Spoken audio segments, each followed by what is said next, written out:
Hello friends, my name सी रजनी अग्रवाल। आप सब लोग कैसे हो? मैं एकदम ठीक हूँ। आज मैं आप लोगों के लिए एक नई वीडियो लेकर आई हूँ। मेरे को काफ़ी सारे स्टूडेंट ने पूछा जो अभी सीए कर रहे हैं कि क्या आपके मन में कभी सीए को क्विट करने का मतलब आया कि आपको सीए क्विट करनी चाहिए? कुछ मतलब कभी ऐसा था कि आपको ऐसा लगा कि यार अब सीए मुझसे नहीं हो रही और मैं सीए छोड़ दूँ? तो मतलब आपने उसको कैसे मैनेज करा या कब आया? तो आज हमारी वीडियो इसी पर है कि क्या मुझे सीए क्विट करनी चाहिए थी या नहीं करनी चाहिए थी। तो हम ये इस वीडियो पे बातचीत करेंगे। तो सबसे पहले जो सीए क्विट करने का विचार है हमारे मन में क्यों आता है? मेन कॉज क्या होता है कि जब हम ये सोचने पे मजबूर हो जाते हैं कि यार अब हमको सीए नहीं करनी। सबसे पहला ख्याल जो आता है कि हमें सीए क्विट करनी चाहिए वो होता है कि जब हम एग्ज़ाम देते जा रहे हैं, बार बार अटेम्प्ट पे अटेम्प्ट लग रहे हैं, but we are not able to clear our exams. तो जब हम बार बार फेल होते हैं हमें ऐसा लगता है हमारे अंदर कोई फॉल्ट है। हम एग्ज़ाम दे दे के थक चुके होते हैं। हमें ऐसा लगता है कि नहीं बाय बॉस, अब सीए हमारे बस में नहीं है, मतलब सीए हमारे बस की नहीं है, हम सीए नहीं कर सकते। शायद हम इस कोर्स के लिए बने ही नहीं थे। पता नहीं कैसे हमारा सीपीटी क्लियर हो गया, या फिर अगर आप आईपीसीसी में हो तो आप सोचोगे कि मेरा सीपीटी क्लियर हो गया, पता नहीं कैसे। अगर आप फाइनल में हो तो आप सोचोगे पता नहीं यार कैसे आईपीसीसी क्लियर हो गया। बट मैं इंटर के लिए या फिर मैं फाइनल के लिए बना ही नहीं हूँ या बनी ही नहीं हूँ। तो शायद मुझे सीए क्विट कर देना चाहिए, बिकॉज मैं इतने सारे अटेम्प्ट्स दे चुकी हूँ, अपने आप का इतना टाइम दे चुकी हूँ कि मुझे नहीं लगता कि अब मेरे से सीए होगी। ये सेम सवाल मेरे मन में भी आता था जब मैंने सीए फाइनल का फर्स्ट ग्रुप दिया। मेरे आई थिंक 5 अटेम्प्ट हो चुके थे और बार बार फेल फेल फेल। तो मुझे भी यही लगता था कि मैं बनी ही नहीं हूँ शायद इस कोर्स के लिए। मुझे यहाँ पे सीए ड्रॉप कर देनी चाहिए क्योंकि नहीं हो रहा यार। मतलब इतनी बार एग्ज़ाम, देखो 5 बार एग्ज़ाम देने का मतलब है कि आप 2.5 साल से एक एग्ज़ाम देते हुए आ रहे हो और नहीं क्लियर कर पा रहे, तो पता नहीं आगे भी कभी क्लियर होगा या नहीं। दूसरा रीज़न, दूसरा कब हमारे मन में ये विचार आता है कि हमें सीए क्विट कर देनी चाहिए? दूसरा विचार हमारे मन में तब आता है जब हम अटेम्प्ट तो लग गए और एग्ज़ाम दे रहे हैं, बट हमें कहीं ना कहीं दिमाग में ये आता है कि यार जॉब लगेगी भी। मतलब इतने सारे अटेम्प्ट लग गए हैं, अभी भी मैं पास नहीं हुई हूँ। और अभी पता भी नहीं है कि मैं कब पास होंगी, अभी और कितने अटेम्प्ट लगने हैं। तो क्या मतलब इतने अटेम्प्ट लगाने के बाद जॉब मिलेगी भी? मतलब मैं अपनी लाइफ के इतने सारे प्रीशियस ईयर्स दे रही हूँ इस कोर्स को, और पता चले मैं समहाउ किसी तरीके से सीए बन भी गई, तो क्या I am able to get a good job at good package? क्या मैंने जो सपने देखे थे इस जॉब को लेके क्या वो पूरे भी हो पाएंगे? बिकॉज मेरी आर्टिकलशिप तो 2-3 साल पहले ही ख़त्म हो चुकी है। एग्ज़ाम क्लियर नहीं हो रहा, अब तो मुझे कुछ आता भी नहीं है। बाई चांस अगर मैं पास हो भी गई तो कौन रखेगा मुझे जॉब पे? तो एक ये जब आपके मन में आता है ना ख्याल, तब हम ये सोचते हैं कि शायद मुझे सीए क्विट कर देनी चाहिए। उसके अलावा और कब आता है हमारे मन में कि सीए क्विट कर देनी चाहिए? हमारी जब फाइनेंशियल कंडीशन अच्छी नहीं होती, एज हमारी थोड़ी सी बढ़ रही होती है और हम अभी भी, मतलब सपोज करो वी आर इन 25-26, और अब हम अभी भी पढ़ते जा रहे हैं, we are not earning, family की भी फाइनेंशियल कंडीशन अच्छी नहीं है। तो अब बैठे बैठे अपने आप ही मन में ख्याल आता है कि क्या मुझे अभी भी सिर्फ पढ़ाई करते रहना चाहिए? क्या मैं सीए छोड़ के ये नहीं कि कहीं पे जॉब करना स्टार्ट कर दूँ, मैं बाकी चीज़ें करूँ? तो उस समय भी मेरे मन में, मतलब हमारे मन में, देखो मेरे मन में भी यही, जब मतलब मैंने आपको ये तीनों चीज़ें इसलिए बताई क्योंकि ये तीनों केसेस से जब कहीं ना कहीं मेरे मन में ऐसा आता था कि मुझे शायद सीए छोड़ देनी चाहिए और मैं शायद इस कोर्स के लिए बनी नहीं हूँ, नहीं हो सकता, मैं सीए नहीं कर सकती। अपने ऊपर सेल्फ डाउट होता है।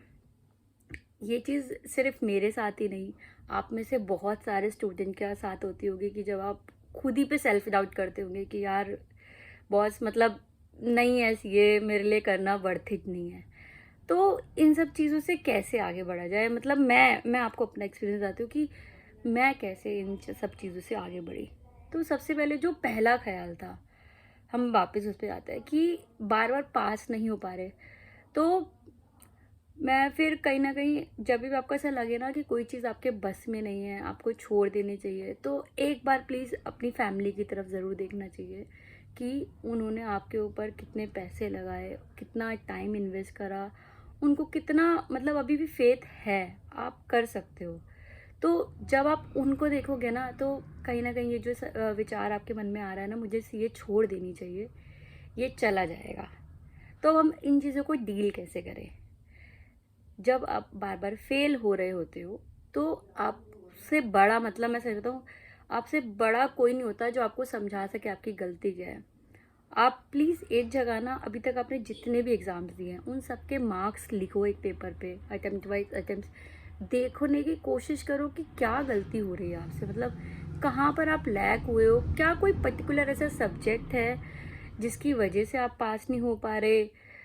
मतलब देखो, जब आप अपने मार्क्स एनालाइज करोगे, जब जो आपने अभी तक एग्ज़ाम दिए उनको एनालाइज करोगे ना, आपको खुद ही सेल्फ रियलाइज़ होगा कि हाँ, शायद मेरी यहाँ पे गलती रही है।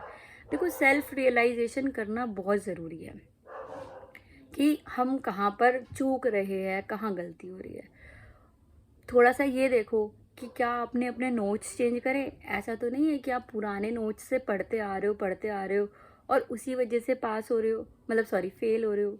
वन ऑफ द रीज़न जो फेल होने के पीछे होता है, जो मेरे पीछे तो था, कि मैं अपने 2-3 साल पुराने वाले नोट्स से बार बार पढ़ाई कर रही थी और बार बार फेल हो रही थी।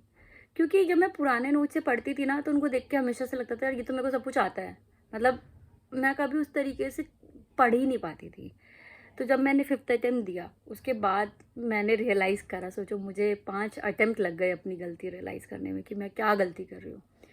जो नेक्स्ट अटेम्प्ट था, मैंने अपने नोट्स, मतलब मैंने फर्स्ट ग्रुप की एग्ज़ाम दे रही थी, तो मैंने फर्स्ट ग्रुप के सारे नोट्स चेंज करे, मैंने new notes, amended notes buy करे, उससे पढ़ाई करना स्टार्ट करा। पता है, जब नए नोट्स आपको मिलते हैं ना, तो एक मज़ा भी आता है पढ़ाई करने में, क्योंकि आपको सब कुछ पढ़ना पड़ता है कि कहाँ पे क्या लिखा है। तो प्लीज़ अपने नोट्स एक बार चेंज करके देखो, एक बार अपने मार्क्स एनालाइज करके देखो कि आप कौन से पर्टिकुलर सब्जेक्ट में चूक रहे हो, किस सब्जेक्ट में आपको थोड़ा सा ध्यान देने की ज़रूरत है, आपको आपकी स्ट्रैटेजी में क्या चेंज करने की ज़रूरत है। कहीं ना कहीं अगर आप ये सारी चीज़ें करोगे, तो देखना आप ज़रूर पास हो पाओगे और आप अपने मार्क्स में इम्प्रूवमेंट भी देखोगे। और प्लीज़ अपने आप से भी सोचो कि नहीं यार, मुझे सीए करना है। अगर आप इतनी आगे तक आ गए हो, तो अपने आप को एक अटेम्प्ट और दो और सोचो कि बस इस बार मैं अपना दिल लगा के पढ़ाई करूँगा, अपनी सारी मेहनत दे दूँगा और मैं ज़रूर पास होऊंगा। यहाँ पे मैं आपको एक बात और बोलना चाहूँगी, जो मैंने एक और रियलाइज़ करी थी कि कहीं ना कहीं क्या होता है, जब हमारे पास टाइम होता है ना बहुत सारा, हम लोग नहीं पढ़ते। हम बोलते हैं यार अभी तो 2 महीने पड़े हुए हैं, 3 महीने पड़े, मतलब पढ़ लेंगे आराम से, अभी कौन सा एग्ज़ाम आने वाले हैं। ये सोच हमारी बहुत ज़्यादा गलत होती है।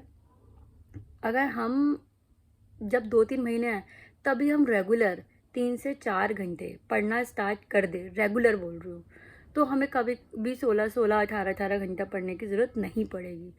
क्योंकि रेगुलर पढ़ाई से जो हमें फ़ायदा होता है, देखो जब हम मतलब स्कूल लेवल पे थे, तो हम रेगुलर पढ़ाई करते थे ना, रोज़ पढ़ते थे, तो हम पास हो जाते थे। लेकिन जब सीए के अंदर आते हैं, तो हम सोचते जब एग्ज़ाम्स आएंगे ना, उससे 1-2 महीने पहले तभी पढ़ेंगे। नहीं, आज से ही पढ़ना स्टार्ट करो। सबसे पहले वो सब्जेक्ट स्टार्ट करो जो आपको अच्छे से आता है, ताकि आप उसको जल्दी से जल्दी ख़त्म कर सको और आपको एक कॉन्फिडेंस आए। तो ये हुआ कि पहली चीज़, जब फर्स्ट टाइम हमारे मन में ये ख्याल आता है सीए को छोड़ने का, उसका, क्योंकि हम बार बार फेल हो रहे हैं तो क्या करें। दूसरा, कि जब हमारे को ये ख्याल आता है, दूसरा मैंने आपको क्या बताया था कि, तो वो मैं आपको बता रही थी कि फाइनेंशियल कंडीशन अच्छी नहीं है, तभी भी हमारे मन में ये ख्याल आता है कि हमको सीए छोड़ देना चाहिए। तो रही बात फाइनेंशियल कंडीशन की, मेरे मन में भी था, बिकॉज मेरे फादर पैरालिसिस सफ़र कर रहे हैं काफ़ी सालों से और घर में कोई अर्निंग मेंबर भी नहीं था। तो मेरे मन में भी ये था कि यार अगर मैं सिर्फ पढ़ाई करती रहूँगी, तो पास होना थोड़ा मुश्किल, मतलब घर को संभालना थोड़ा सा मुश्किल है। तो मैंने साथ साथ में जॉब करी। और अगर आप पास होना चाहते हो, तो आप ये याद रखो, अगर आप जॉब कर रहे हो, आपको जॉब के साथ साथ पढ़ना बहुत ज़रूरी है। मैं ये नहीं बोलूँगी कि यार टाइम मिल जाता है, लेकिन टाइम निकालना पड़ता है। अगर आप अपनी जॉब के साथ रेगुलर 2 घंटे भी निकालोगे ना, और रोज़ पढ़ाई करोगे, आप अपने मतलब देखना एक कितनी इम्प्रूवमेंट आपको फ़ील होगी कि जब आप एग्ज़ाम देने जा रहे होंगे कि आपका कितना सारा कोर्स पहले ही हो चुका होगा और पढ़ाई आपको जॉब के साथ कभी भी बर्डन नहीं लगेगी। बट हाँ, मेहनत करनी पड़ेगी, देखो रोज़ 2 घंटे देने पड़ेंगे। मैं भी यही करती थी कि जॉब कर रही थी और मैं जॉब के साथ-साथ 2 घंटे ज़रूर निकालती थी, या तो सुबह निकाल लेती थी 1 सवा घंटा, या फिर शाम को ऑफ़िस से आने के बाद 1 सवा घंटा ज़रूर निकाल लेती थी। किसी दिन ऐसा भी होता था कि सपोज़ किसी दिन कहीं जाना आना पड़ गया, नहीं हुआ, तो कोशिश करो ना नेक्स्ट डे आप 1-2 घंटा एक्स्ट्रा निकाल लो, या सैटरडे संडे में पढ़ाई कर लो। तो प्लीज़ ये चीज़ करोगे तो आप जॉब के साथ भी सीए कर सकते हो। देखो मैंने तो जॉब के साथ ही सीए करी थी, और उसके अलावा मतलब सीए करने का जो यार, ये सोचना कि आपने इतनी मेहनत करी है सीए करने में, यहाँ तक पहुँचने में, तो आपको इसका फल चाहिए, आपको एक अच्छी जॉब चाहिए, आपको एक रिप्यूटेड डिग्री चाहिए, आपको बहुत कुछ अचीव करना है आपकी लाइफ में, और ये कोर्स ना आपको बहुत कुछ अचीव करा सकता है। हाँ, और मैं सॉरी बीच बीच में मैं याद भी कर रही थी कि जो सेकंड चीज़ मैं आपको बोल रही थी कि कब हमारे मन में क्विट करने का आता है, जब हमें ऐसा लगता है कि यार मतलब इतने अटेम्प्ट लगने के बाद भी ना जॉब तो मिलेगी नहीं, या मिल भी गई तो अच्छी जॉब नहीं मिलेगी, तो फिर सीए करने का क्या फ़ायदा है। तो ऐसा नहीं है, मैं भी आपकी तरह ही सोचती थी। मैं इवन मेरे हस्बैंड सीए, मैं उनको पता है कितनी बार बोलती थी, मतलब आप मानोगे नहीं, जब एग्ज़ाम भी हो रहे होते थे ना, मैं उनको बोलती थी यार इतनी मेहनत कर तो रही हूँ, पढ़ तो रही हूँ, बट चल मैं एक बार मैंने मान लिया कि मैं बन जाऊँगी सीए, तो मुझे जॉब पे कौन रखेगा, मतलब मुझे कौन जॉब देगा।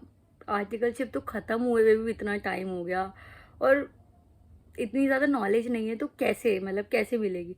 ऑल्दो मैं जॉब करती हूँ, एक कंपनी में जॉब करी थी, बट जो एम था वो था बिग फोर में जाने का, स्टार्ट ऑडिट प्रोफाइल के अंदर जाने का, वो कैसे होगा। बट यहाँ पर मैं आपको एक चीज़ बोलना चाहूँगी कि प्लीज़ फ्यूचर के बारे में मत सोचो, जॉब लग जाएगी। हम लोग कई बार क्या होता है यही सोचते, हम ना पूरे टाइम यही सोच सोच के निकल जाता है यार जॉब ही नहीं मिलेगी जॉब, तो हम जो प्रीशियस टाइम होता है ना पढ़ाई करनी है जिसमें हमें, हम वो पढ़ाई भी नहीं कर रहे होते।